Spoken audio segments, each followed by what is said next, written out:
Hello everyone. आज हम लोग यूपी जुडिशरी के रिगार्डिंग जो भी हमारा लॉ में एक्सपेक्टेड क्वेश्चंस हैं उसका एक मॉक टेस्ट देखेंगे। ये यहाँ पे जो क्वेश्चंस हैं आपके अपकमिंग एग्जाम के पैटर्न पर ही पेस्ड है। होप ये आपके लिए बहुत ही यूजफुल हो।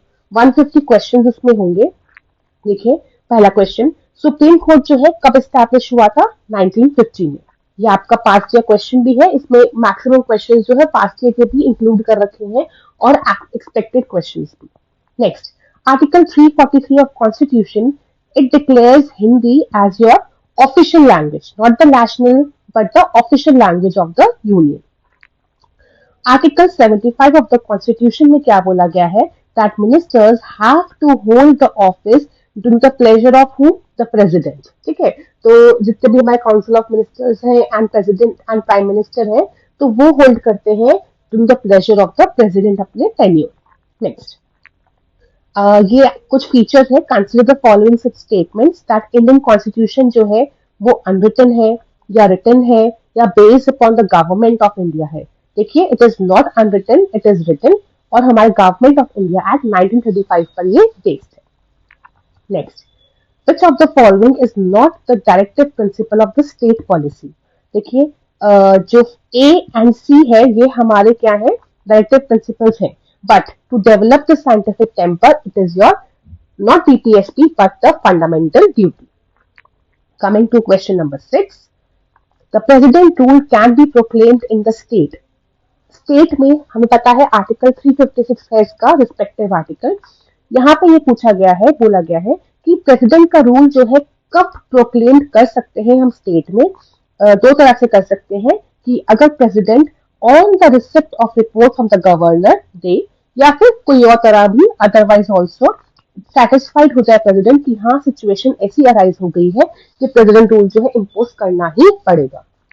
राइट, तो 356 की कंडीशन है। The provisions of UPSC and Public Service Commission for the state are enriched in, तो ये कहाँ पे enriched है आपका?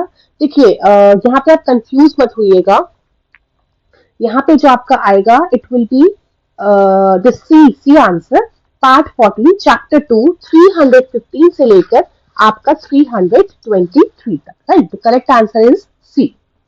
Next question, which of the following articles say that executive power of every state shall be so exercised as not to impede or prejudice the executive power of the union? It is article 257.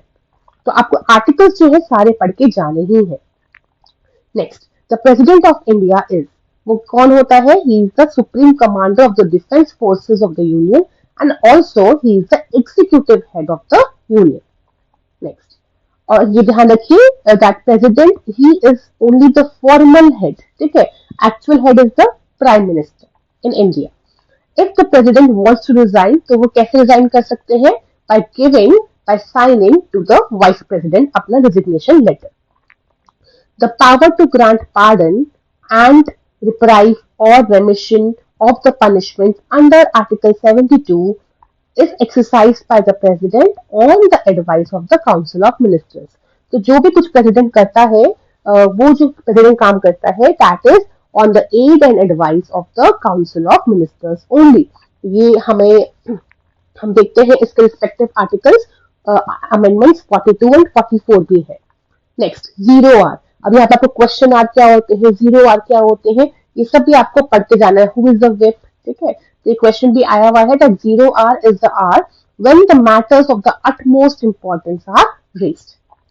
Next question, which of the following non-members of the parliament has right to address? See, Attorney General of India, he has right to address, he can go there, he can speak, but क्योंकि वो part नहीं है parliament का, he has no right to vote, voting का right नहीं है, but वो address जो है कर सकते हैं। Go there, speak, address. How? Why? Because Attorney General को हम क्या बोलते हैं? He is the first law minister.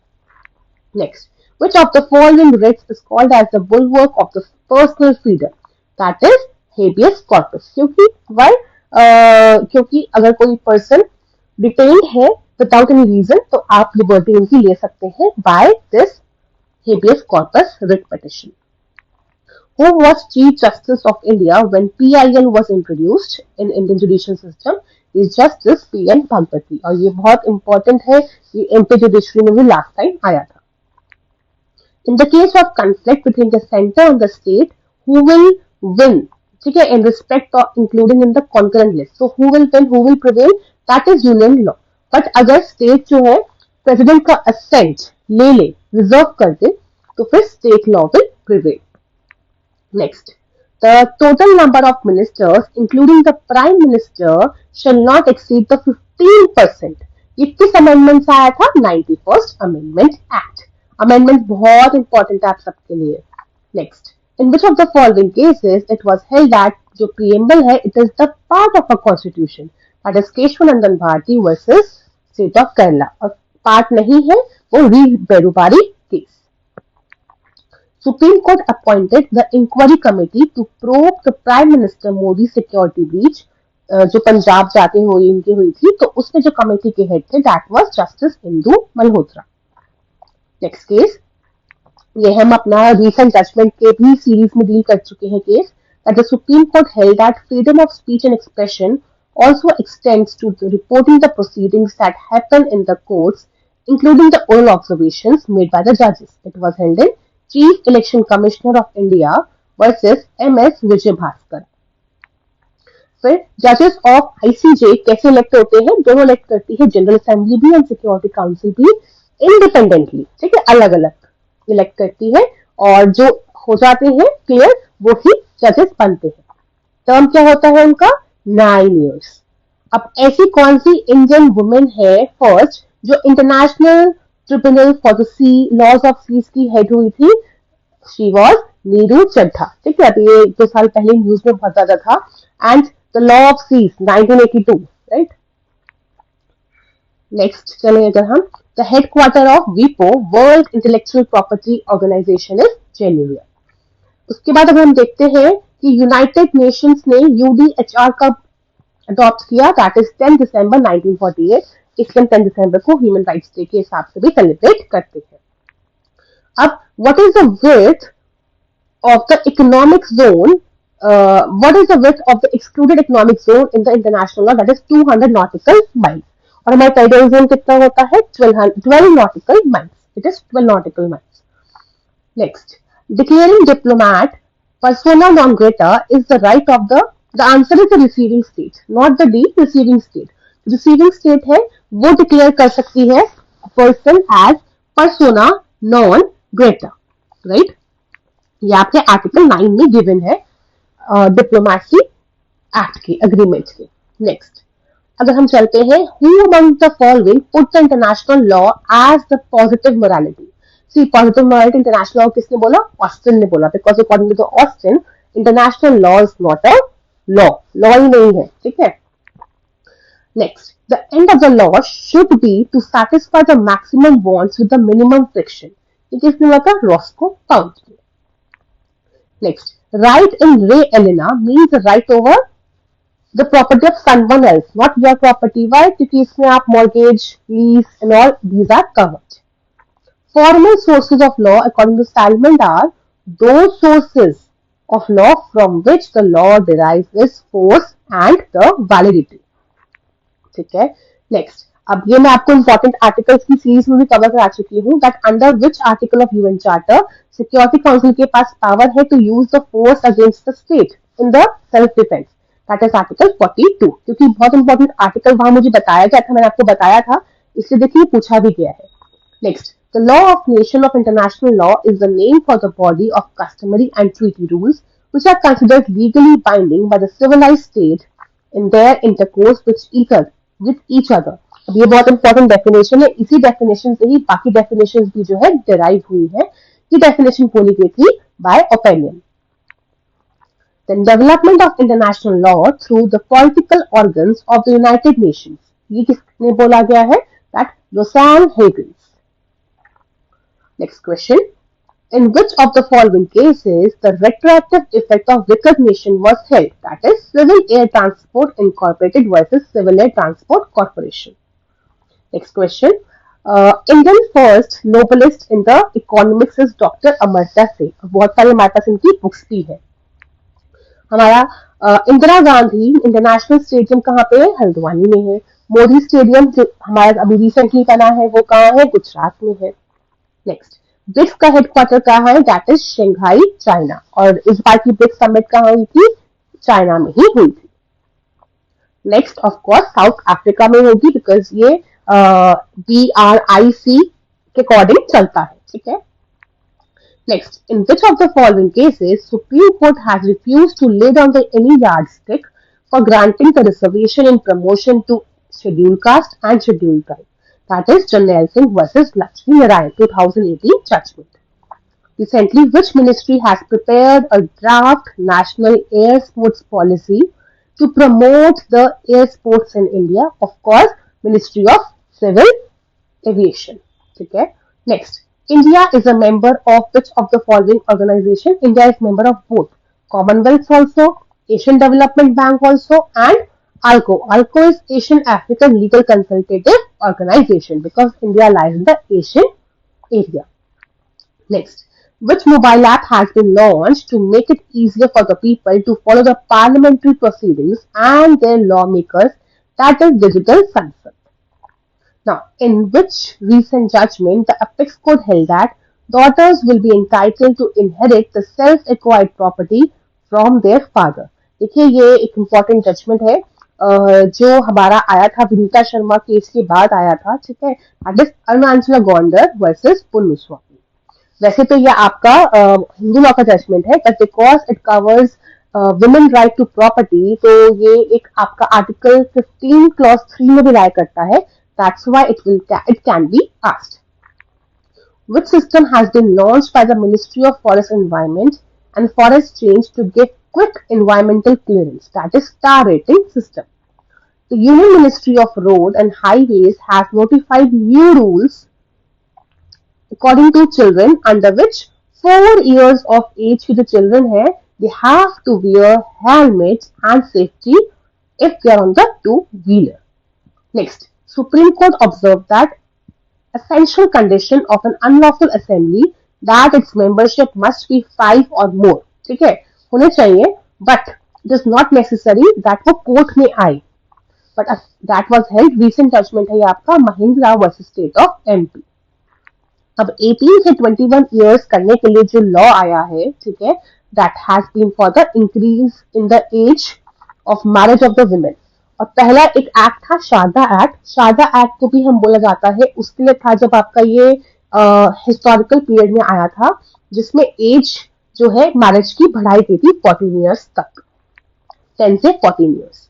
Next, as per subsection 1 of section अच्छा question number 49 in this mark the incorrect statement with respect to section 357A of the code. ठीक है, क्या हमें इनकरेक्ट करनी है?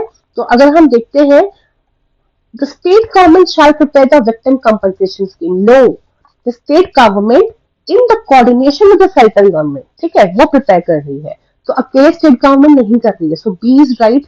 Now C is right. Why? Because जो DSLA district legal service authority है या फिर स्टेट लीगल सर्विस अथॉरिटी है, वो क्वांटम डिसाइड करती है टू गिव द कंपनसेशन।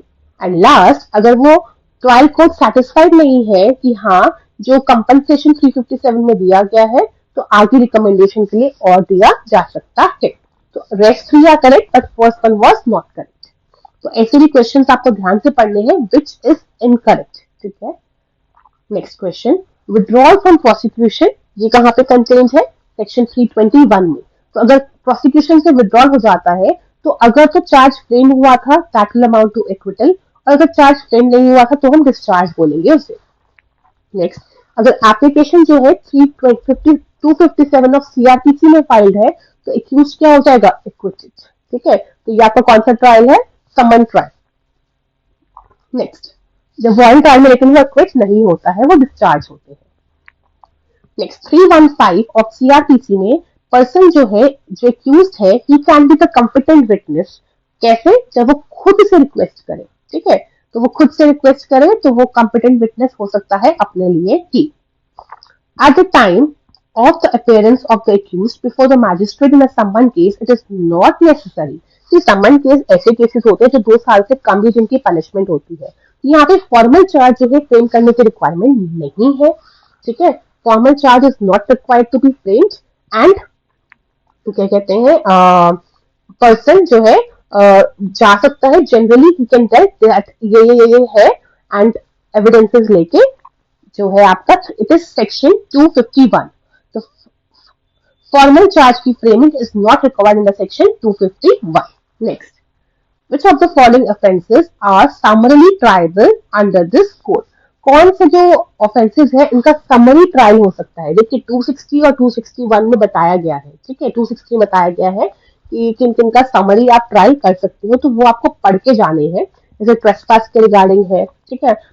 2000 से कम की जो प्रॉपर्टी है उसका थेफ्ट होना, वो भी समरी ट्रायल है। तो कोई भी पनिशमेंट जिसका डेथ पनिशमेंट ना हो, लाइफ इम्प्रिजनमेंट ना हो और 2 साल तक की पनिशमेंट ना हो, से कम पनिशमेंट है तो समरी, 2 साल से ऊपर की पनिशमेंट है तो समरी नहीं होगा, ठीक है। अब अगर आप ये सब देखेंगे तो offences under 456 of IPC, 456 of IPC, the question is that which of the following are summary triable. देखिए पहला वाला समरी ट्रायबल नहीं है, क्योंकि जो डेथ का होता है वो जो होता है वो समरी ट्रायबल नहीं होता है। देन कोई भी स्टोलन प्रॉपर्टी है, अगर उसकी 2000 से कम है वो समरी ट्रायबल है, बाकी नहीं है। तो answer will be B. Coming to next question 55, 376 of CrPC में, ठीक है, there can be no appeal. देखिए वहां पे ना आपको बहुत सारे दे रखे हैं 376 सीआरपीसी में कि कितने अमाउंट तक अपील नहीं हो सकती है, तो आपको सारे पढ़ने हैं। यहाँ पे तो आपको 3-4 इलस्ट्रेशन दे रखी हैं। तो no appeal will be there from the order of magistrate of the first class, अगर उनका ऑर्डर जो है सिर्फ और सिर्फ फाइन का है, not exceeding 100 rupees. Next, 416 of CrPC में बताया गया जो प्रेग्नेंट वुमेन है उनकी पनिशमेंट, अगर डेथ की है हम उसको कम्यूट कर सकते हैं तो लाइफ इम्प्रिजनमेंट, बट कौन कर सकता है? ये high court. Which of the following irregularities vitiate the proceedings if it is done by the magistrate who is not empowered to? अब 460 और 461 में अगर आप देखेंगे, ठीक है, वहां पे बताया गया है विच इरेगुलरिटीज कैन बी विशिएटेड, मतलब आप अगर इरेगुलरिटी है भी तब भी आप चल सकते हैं आगे इन द ट्रायल, बट कौन से में आप नहीं कर सकते। तो आपको आई सजेस्ट एक दो बार आप उस पूरी लिस्ट को गो थ्रू कीजिएगा। तो यह यहाँ पे आंसर है ऑल, ठीक है। ट्राइज द ऑफेंडर समरली, ये भी विशिएट हो सकती है, ठीक है। Then demand security and then revises an order passed in section 446. 446 relates to the bail provisions. Next, 58. In which of the following cases magistrate is required to make a speaking order? क्योंकि cognizance, और जब cognizance लेने हैं magistrate को 190 clause 1 A B और सी में, तो वहां पे स्पीकिंग ऑर्डर की रिक्वायरमेंट नहीं है। दो अगर आप देंगे तो अच्छा रहेगा, ठीक है। और इशू ऑफ संबंध में भी रिक्वायरमेंट नहीं होती है, बट अगर आप डिसमिस कर रहे हैं बिकॉज ये आपके राइट्स को एजुकेट कर रहा है, तो यहाँ पे इट इज रिक्वायर्ड। तो प्री बार्गेनिंग जो है आपको पता है 265 ए से एल तक है और 2005 अमेंडमेंट से आया था। ये किस पे एप्लीकेबल नहीं होती है? लाइफ इम्प्रिजनमेंट पे। मैक्सिमम 7 years तक ये एप्लीकेबल हो सकती है। Then security for keeping peace on conviction, it is dealt in under section 106. तो ये 106 से 110 आपको बहुत अच्छे से करना है। यूपी जुडिशरी का ट्रेंड रहा है कि यहाँ से इतना एक क्वेश्चन आता ही है। Next, which of the following authority has the power to withdraw the prosecution under section 321 of CRPC? पहले भी हम ये कर चुके हैं विड्रॉल का। यहाँ पे पब्लिक प्रोसिक्यूटर विड्रॉ करेगा but with the consent of the court. Now the power to commute, ये एप्रोप्रिएट गवर्नमेंट के पास है, 432 एंड 433 ऑफ सीआरपीसी में है। वारंट ऑफ अरेस्ट में B executed anywhere in the India, ठीक है, at any place in India. अब 95 में the state government has power to declare certain publications as forfeited. However, such declaration of forfeited may be set aside by the High Court. आप 96 पढ़ेंगे तो high court. अब ये 96 के ऊपर mains में भी क्वेश्चन आ चुका है यूपी का, तो that's why 96 becomes important. All evidences of the proceedings under section 125 उनका समरी में होता है 125, 126, 127, 128। जो मेंटेनेंस का पढ़ेंगे तो वहां पे बता रखा है इनका जो मैनर है that will be the summon manner. Now, which of the following authorities has the power to command for the dispersal of the association of the people formed by virtue of 141 of the IPC. यहाँ पे executive magistrate ही होंगे, ठीक है। Next, a previous conviction of the accused may be proved by, कैसे prove हो सकती है? देखिए, द आंसर इज आइदर ए और बी।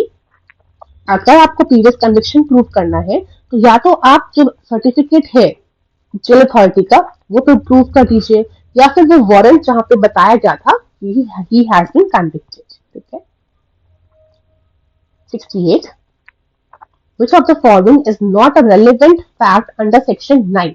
सेक्शन 9 में बहुत सारे relevant facts जैसे इंट्रोडक्टरी, ठीक है, टाइम, प्लेस, ये सब है, बट करेक्टर नहीं है। वाई? करेक्टर जो है रेलेवेंट होता है आपका 52 से 55 पे।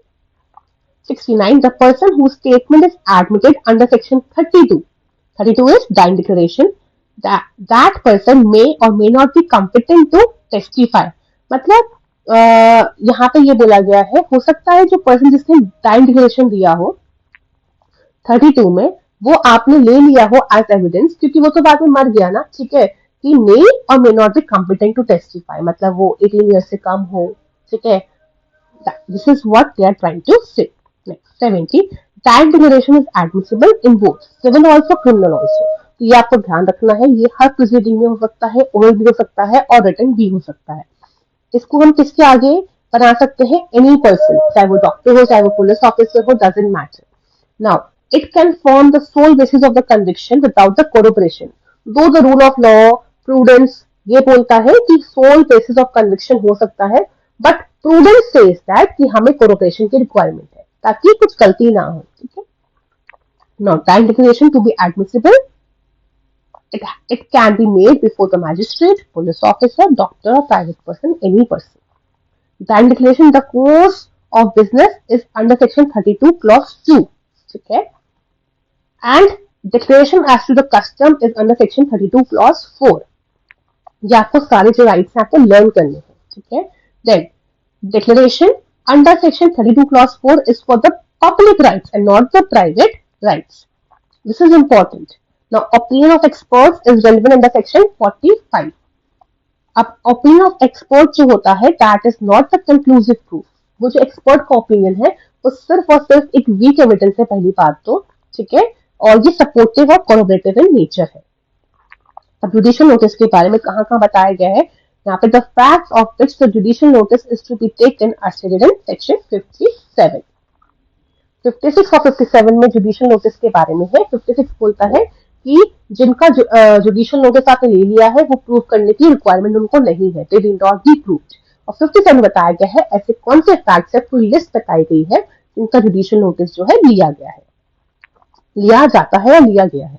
Now, oral evidence under section 60 has to be direct only. The contents of documents under section 59 of Evidence Act, they cannot be proved by the oral evidence. The general rule is obviously something which is written, उसको आप orally नहीं prove करोगे. That is prohibited even by section 91 also, 92 also, and 59, 60 also. The contents of document may be proved under section 61 either by the primary, so they can be proved by primary or secondary, anyone. But the rule of the best evidence rule says that the primary evidence is the best evidence. Now, secondary evidence का मतलब क्या होता है? Both the copy also and the oral accounts of the contents of the document by the person who himself has seen it. ठीक है? So the most appropriate will be this. But अगर यहाँ पे A और B है इसलिए हमने ये मार्क किया, यहाँ पे कुछ और होता और A और B ना होता तो हम सिर्फ और सिर्फ A मार्क करते। The circumstances under which the secondary evidence is admissible, वो कहाँ पे है? 65, जहाँ बताया गया something is lost, जल गया है, बहुत बल्कि है, ठीक है, तो हम वहाँ पे secondary evidence ले सकते हैं। अब definition of public document is under section 74. Now the admissibility of the electronic record कहाँ बताया गया है? 65B का clause 2 में admissibility बताई गई है, उसके clause 2 में बताया गया कौन से circumstances है जिसमें वो admissible हो सकता है। Next is presumption as to the genuineness of the gadgets in the electronic form, ये कहाँ डील है? 81A में। देखिए 79 से लेके आपको पूरा 90 तक पढ़ना ही पढ़ना है कि कहाँ पे क्या बताया गया है, आपको एक दो बार गो थ्रू करना है इस पूरी list. Now 88A provides for the presumption as to the electronic message forwarded corresponds with the message as fed in the computer. When one person to whom the proposal is made signifies his assent, तो हम क्या बोलते हैं that proposal is said to be accepted. और जब proposal accept हो गया है then the proposal becomes the promise. Okay? But यहाँ पे ना आप इसलिए A and B इसलिए मार्क करेंगे क्योंकि दोनों चीजें बता रखी है. बट अगर एक ही होता तो आप यहाँ पे बोलते the proposal is said to be accepted because that is the most appropriate. ठीक है. Now, every promise and set of promise forming the consideration for each other is agreement. 2E. Next, a tender notice क्या होता है? Tender notice अपने आप में ये offer नहीं है, but it is an invitation. So it is G. Agreement सब साइलेंटो का मतलब ये है कि कभी-कभी क्या होता है जो साइलेंस होती है वो एक्सेप्टेंस हो जाती है. लाइक हमने हार्वे वर्सेस केसे में पढ़ा that if I hear no words and all ये सब करके. ठीक है. Next. 92. If the proposal prescribes, now this is based on section 7. ठीक है. If the proposal prescribes the manner in which it is to be accepted and the acceptance is not made in that manner, तो क्या हो जाएगा? The answer of it is both A and B. क्योंकि section 7 ही बताता है कि यदि तो कोई मैनर नहीं बताया हुआ है तो आप तो रीजनेबल मैनर में एक्सेप्टेंस कर सकते हैं. बट मैनर ही बताया है तो जनरल रूल में आपको उसी मैनर में करना है. अगर आप किसी और मैनर में एक्सेप्ट कर रहे हैं तो जो ऑफरर है उसको एक्सप्रेसली मना करना पड़ेगा. नो, ये इसमें एक्सेप्ट नहीं होगा. You have to give the acceptance in that prescribed format only. And in this case that acceptance will not be the valid acceptance. But अगर ऑफरर ने कुछ नहीं बोला तो that will amount the acceptance itself. तो यही बताया गया है that the proposer may, within the reasonable time after the acceptance is communicated to him, insist that his proposal shall be accepted in the prescribed manner only. बताना पड़ेगा. ठीक है. If the proposal after the acceptance is communicated to him does not insist, ठीक है, that the proposal shall be accepted in the prescribed manner within the reasonable time, it will be taken that he has accepted. आप section 7 पढ़ेंगे तो आपको ये चीज समझ में आएगी. एडम वर्सेस हिंशॉ भी इसका केस है. Next, contract which is caused by the mistake as to the law enforced in India. India की लॉ इन्फोर्स पे है. That is not voidable. See, बाहर का mistake is excusable, not Indian mistake. Next question. Which of the following provisions does not deal with the effect of the mistake? 19. ठीक है. 19 में सबके बारे में बताया गया है but not the mistake. Mistake के बारे में 20, 21, 22 में बताया गया है. Now, which of the following provisions declare that the rule under section 25 shall not affect the validity of any gift actually made? Because gift में consideration की requirement नहीं होती है. That is section 25 explanation 1. कभी कभी ये सब चीजें भी पूछते हैं. Certain explanations and exceptions are important. इसलिए questions को इस तरह से frame किया गया है. Inadequacy of the consideration का मतलब ये नहीं है कि एग्रीमेंट जो है कॉन्ट्रैक्ट आपका वॉइड हो जाएगा. बट कंसेंट फ्री है कि नहीं है उस पर क्वेश्चनेबल हो जाता है. Can be taken into account in considering whether or not consent was given free. Next question. A and B make a contract grounded on the erroneous belief that the particular debt is barred by the Indian law. तो ये आपका mistake में illustration है, बहुत important illustration है. तो ये बोलता है ऐसा कॉन्ट्रैक्ट ना तो वैलिड है या तो वैलिड है या वॉइड है but it is not voidable. ठीक है. It is not voidable. तो नॉट वॉइडेबल कोई ऑप्शन नहीं है. तो इसका मतलब क्या है? या तो ये वैलिड है या फिर ये वॉइड है. अब ये आपका सेक्शन 23 का इलस्ट्रेशन है. That A who is B's Mukhtar's promises to exercise his influence as such with B in the favor of C, and C promises to pay 1,000 rupees. The agreement is void. Why? Because यहाँ पे ये immoral है. It is immoral, right? तो ये बता रखा है section 23 में. Something which is against public policy, immoral, that is void.